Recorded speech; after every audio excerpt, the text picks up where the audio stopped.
नमस्कार, मी इंदिरा आणि तुम्ही पाहताय टॉप न्यूज मराठी। संसदेत जेव्हा देशाच्या सुरक्षेचा आणि सीमेवरच्या तणावाचा प्रश्न येतो तेव्हा वातावरण तापणार हे निश्चित असतं। पण सोमवारी लोकसभेत जे घडलं ते अभूतपूर्व होतं। एका माजी लष्कर प्रमुखांनी लिहिलेलं पुस्तक इतकं डोकेदुखीचं का ठरलं? राहुल गांधींनी एका अशा पुस्तकाचा उल्लेख केला जे अद्याप प्रकाशितही झालेलं नाहीये आणि ते ऐकताच संपूर्ण मंत्रिमंडळ त्यांना रोखण्यासाठी उभं राहिलं। नेमकं काय दडलंय जनरल मनोज नरवणेंच्या त्या 4 स्टार्स ऑफ डेस्टिनी पुस्तकात? जाणून घेऊया। वादाची ठिणगी कशी पडली? तर लोकसभेत राष्ट्रपतींच्या अभिभाषणावर चर्चा सुरू असताना राहुल गांधींनी माजी लष्कर प्रमुख जनरल मनोज मुकुंद नरवणे यांच्या 4 स्टार्स ऑफ डेस्टिनी या पुस्तकाचा संदर्भ दिला। हे पुस्तक खरं तर 2024 मध्येच प्रकाशित होणार होतं, पण तांत्रिक आणि संवेदनशील कारणास्तव ते अद्याप रखडलंय। मात्र या पुस्तकातील काही भाग एका आंतरराष्ट्रीय मासिकात प्रसिद्ध झाला आणि तोच धागा पकडून राहुल गांधींनी सरकारला घेरलं। संसदेत मंत्र्यांची फौज का उतरली? तर राहुल गांधींनी जसा पुस्तकाचा उल्लेख केला तसे अमित शहा, राजनाथ सिंह आणि किरेन रिजिजू एकामागून एक उठून उभे राहिले। त्यांचे मुख्य आक्षेप हा होता की जे पुस्तक अधिकृतपणे बाजारात आलेलंच नाहीये त्यातील मजकुराची सत्यता तपासता येत नाही। त्यामुळे अशा अप्रकाशित मजकुराचा संदर्भ संसदेच्या पटलावर देता येणार नाहीये। राजनाथ सिंह यांनी तर थेट आव्हान दिलं की पुस्तकाची कॉपी सादर करा। पुस्तकातला तो नेमका संवेदनशील प्रसंग काय? पाहूयात। ज्या मजकुरामुळे सरकार अस्वस्थ झालं तो प्रसंग आहे 31 ऑगस्ट 2020 च्या रात्रीचा।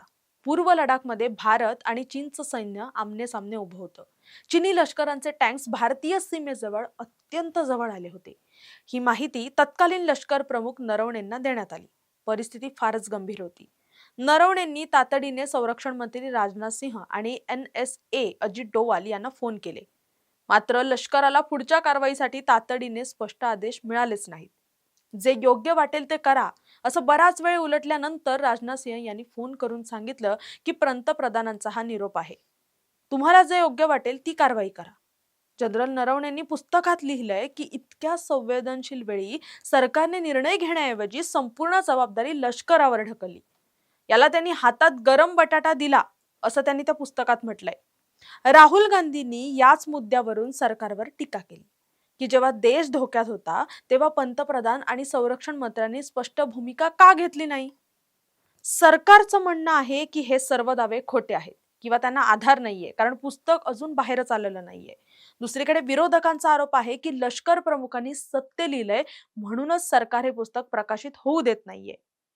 या वादाने आता राष्ट्रीय सुरक्षेच्या मुद्द्यावरून मोठं राजकीय युद्ध छिडलंय। शेवटी प्रश्न असा उरतो की आपण कोणाला आणि का निवडून देतोय?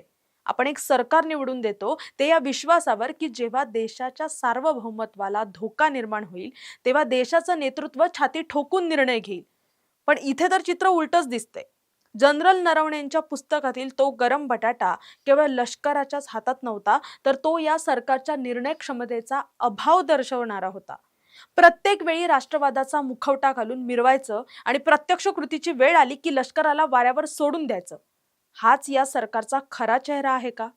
तुर्तास या व्हिडिओत इथेच थांबूयात। तोपर्यंत पाहत राहा टॉप न्यूज मराठी। आपला महाराष्ट्र, आपली बातमी।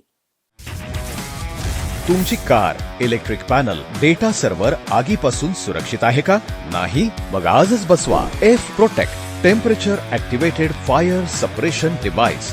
यामध्ये आहे eco friendly non toxic pressurised liquid जे आग लागल्यास क्षणार्धात ऍक्टिव्हेट होऊन आगीवरती मिळवते नियंत्रण। बसवण्यास अतिशय सोपे आणि सुटसुटीत टेकालिपचे एक दर्जेदार उत्पादन एफ प्रोटेक्ट।